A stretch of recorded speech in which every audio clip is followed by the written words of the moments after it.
Next episode. Motorbike. Right. What's this one about? Socialism. Now, if I was on social media, as I often say, I would find this episode very tricky to make, because I'd have to be thinking, I don't want to be misunderstood, blah, blah, blah, Don't want half my family to write me off and the other half to write me off as well. I don't want all the echo chambers to come down on me at once. I don't want the left attacking me and the right attacking me at the same time, and all that sort of stuff, And I'd be carefully wording it and all that sort of thing, but I don't have to worry about any of that. But this episode is about the fact that I'm a socialist at heart. And yet at the same time, I'm the bloke who probably in 50 to 60 to 100 of the episodes I've made so far, well, no, maybe 20 or 30 or 40, I've pointed out that communism never works. It's been tried and tried, country after country. It's failed every time. Disaster every time. Millions of people getting killed, starvation, and all the problems that go with communism, in as much as no one's motivated to work and all that sort of stuff. So I'm the bloke that says that stuff all the time. But at the same time, I'm a socialist. At heart. And it's worse than that. Well, I actually think globalization is inevitable, and yet I've done 50 or 60 or 70 episodes on how fantastic it is being an Australian. I'd love it if Australia could be just like this forever and ever. But then again, I'm not Indigenous. But you get what I'm saying. We're a fantastic country, and we're a terrible country, and all that sort of stuff. I'm the bloke that says all that sort of stuff, and yet, with the information age the way it is, I think globalism is inevitable, as I've been mentioning from time to time. I've been thinking about it, and maybe there is an argument still to be had for resisting globalization, but I think the information age is such that nations, as we know them, and identity groups based on geographic location, i.e. nations, are doomed. Already people live geographically in Australia, but their heart and their soul and their existence is elsewhere because they're speaking to people they identify with from other countries. Like when I was young, everyone I spoke to was in my town. Eventually and inevitably, I identified with Lancefield, and not Romsey, which was a whole 8 kilometres down the road. Romsey was a long way away, But these days you can live in Melbourne and all your online relationships, all your relating online, could be somewhere else. Could be in Saudi Arabia, I could live in my shed but actually be living in Germany, or Iceland or something, or Botswana. I don't have to be living in Essendon. And I think the information age is going to break down geographic identity to a certain extent. You can live in Essendon but not actually be from Essendon. You can be a true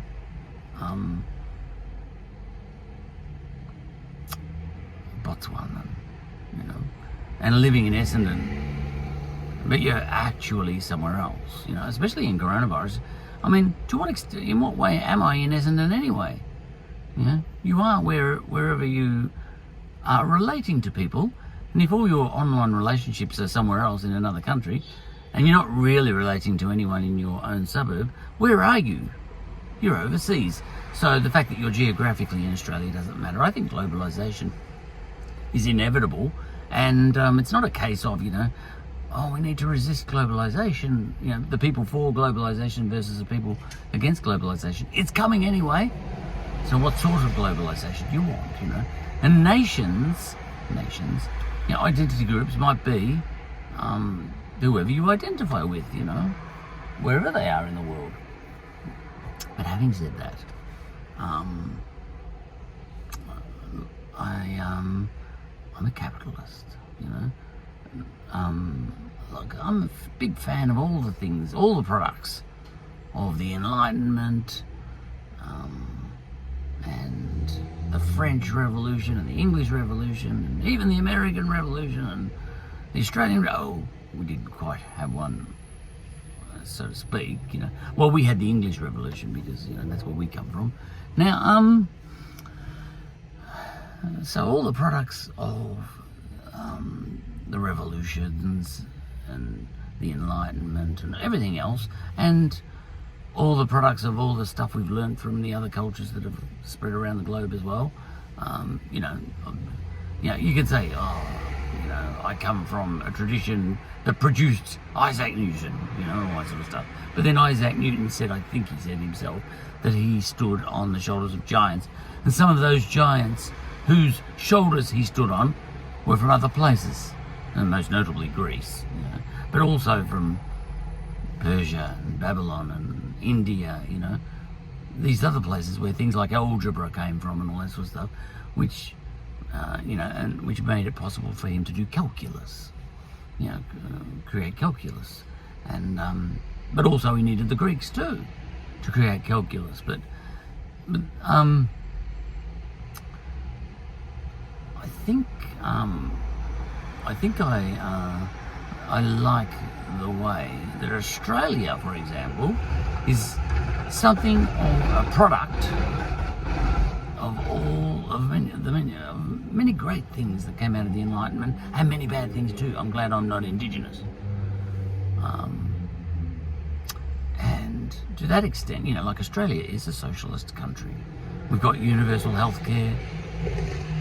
We've got universal education as such, minimum education opportunities, minimum wage. We've got a lot of things. A lot of these things we were early champions of, 888 working conditions and all that sort of stuff. Australia was a big champion of all this sort of stuff. We were the first country in the world, in the history of the world, and that is India and Babylon and Greece and Rome and England and the United States of America included, and all these other places, and ancient Egypt and all that sort of stuff. We were the first place in the world where women gave themselves and men gave women, and women got full political rights, that sort of thing, So Australia is a real product of the Enlightenment and all that sort of stuff, and I'm an Australian, and as such I'm a socialist, like most Australians, because you don't see too many people marching down the streets, on the left or the right side of politics, demanding that Medicare, universal health care, be abolished. Everyone's pretty fine with it, whether you're on the left or the right, and yet that's a socialist system. And the same goes with our education system, And many other things are socialist about us too. The way we pool money into the middle and then give it out where it's needed,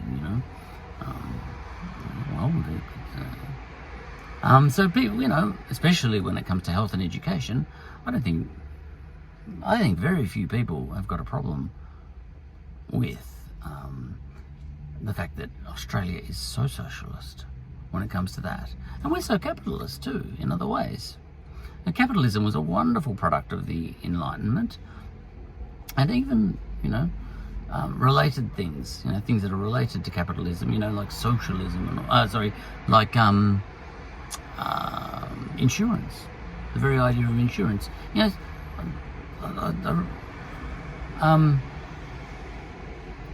I heard about how insurance started. The clergy or something in Scotland and all that sort of stuff was genius.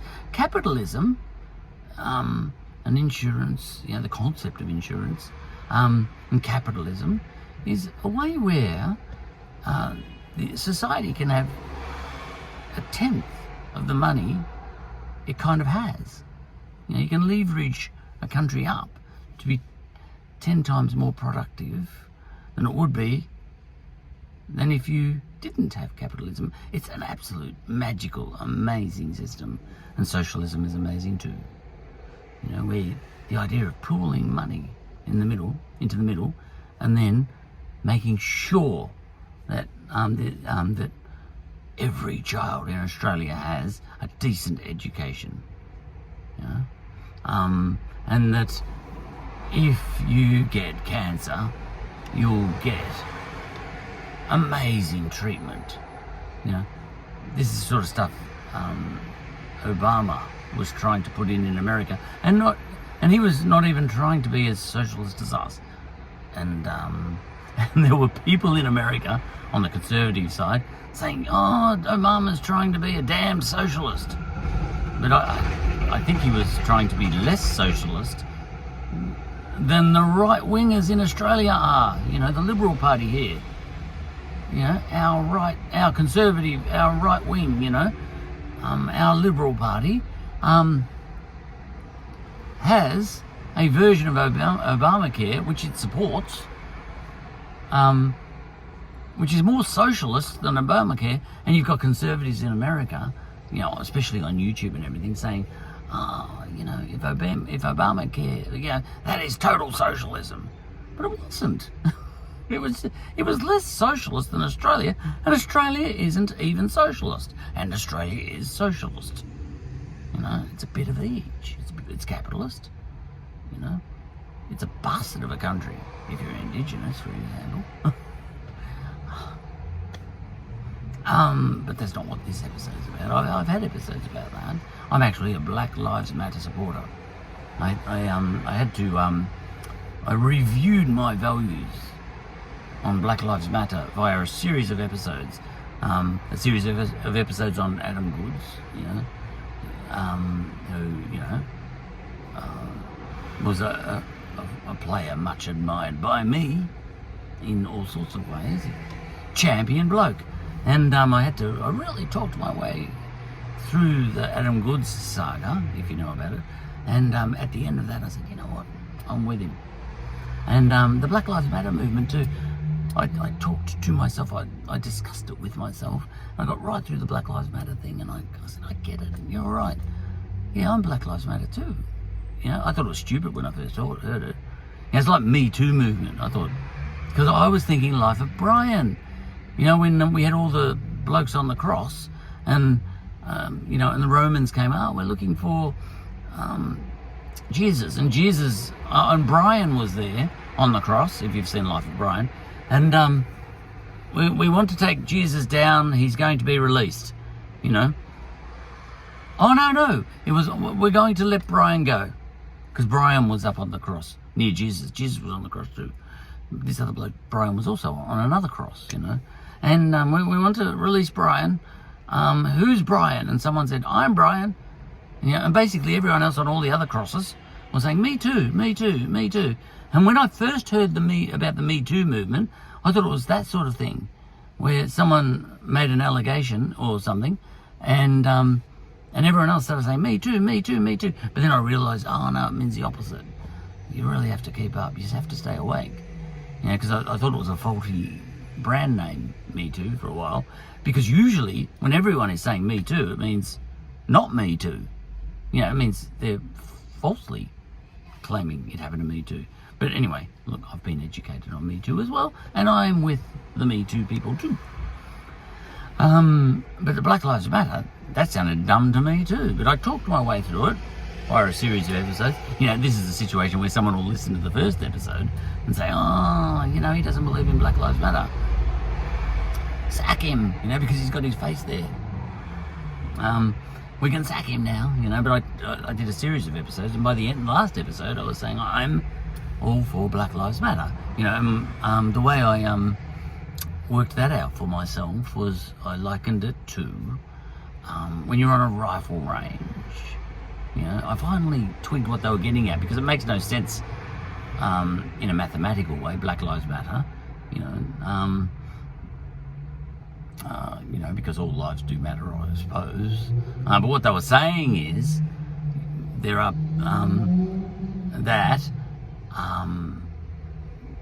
it seems like Black lives don't matter is what they're saying, and they should matter. You know, I think that's what Black Lives Matter means. I think it means Black lives should matter. You know, so we need to compensate or something like that. You know, I likened it to be on a rifle range where the wind is blowing to the right. You know, a steady wind.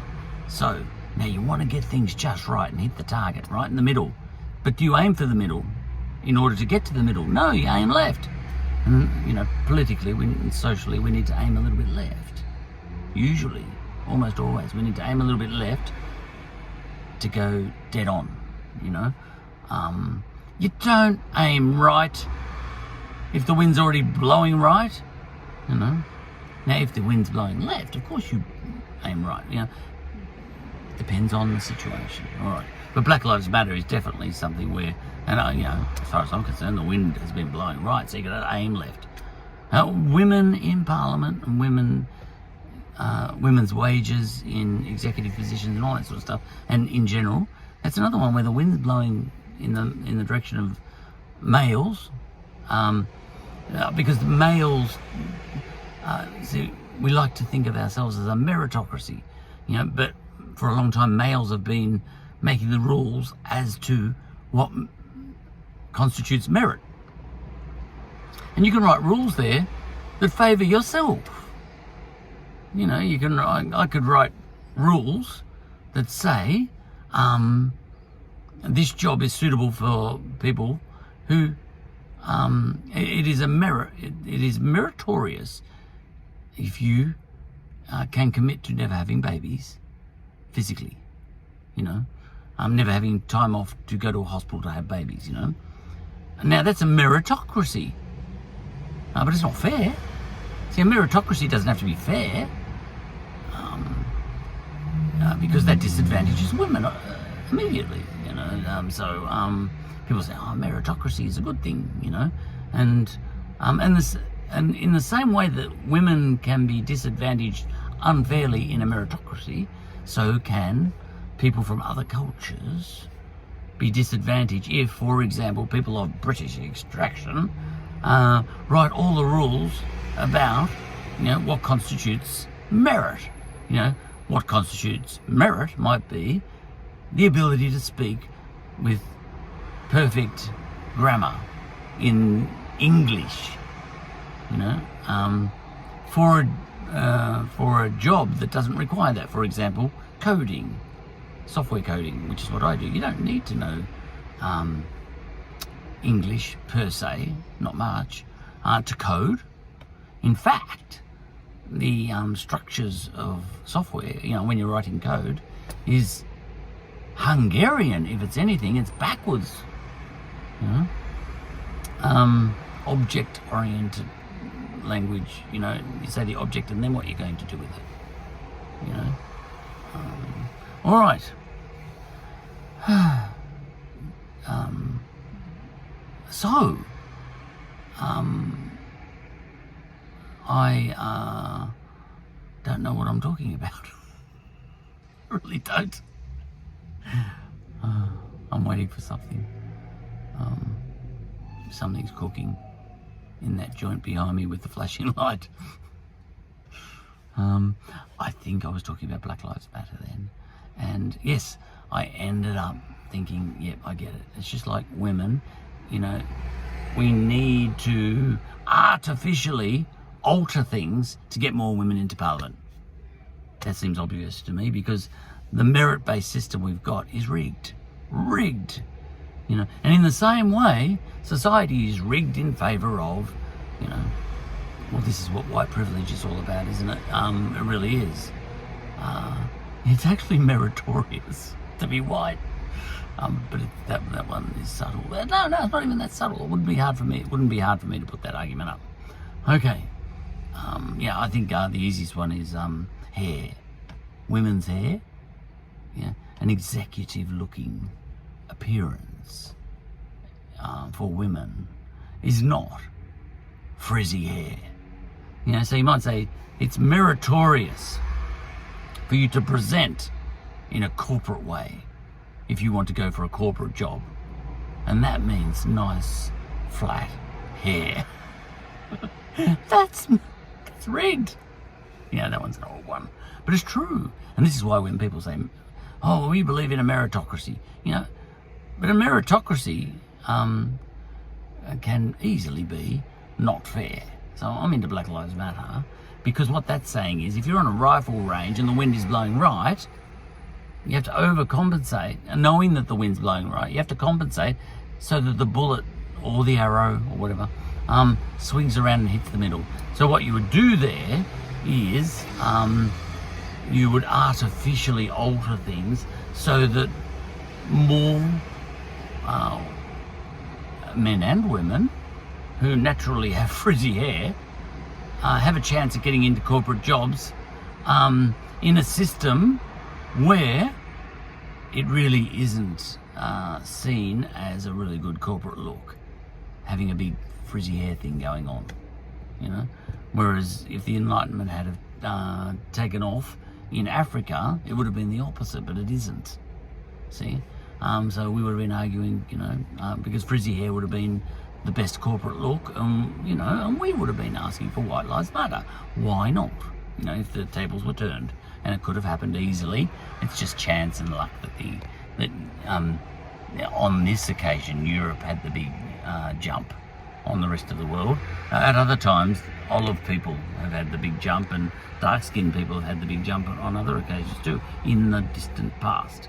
All right, like my ancestors, the white people up north.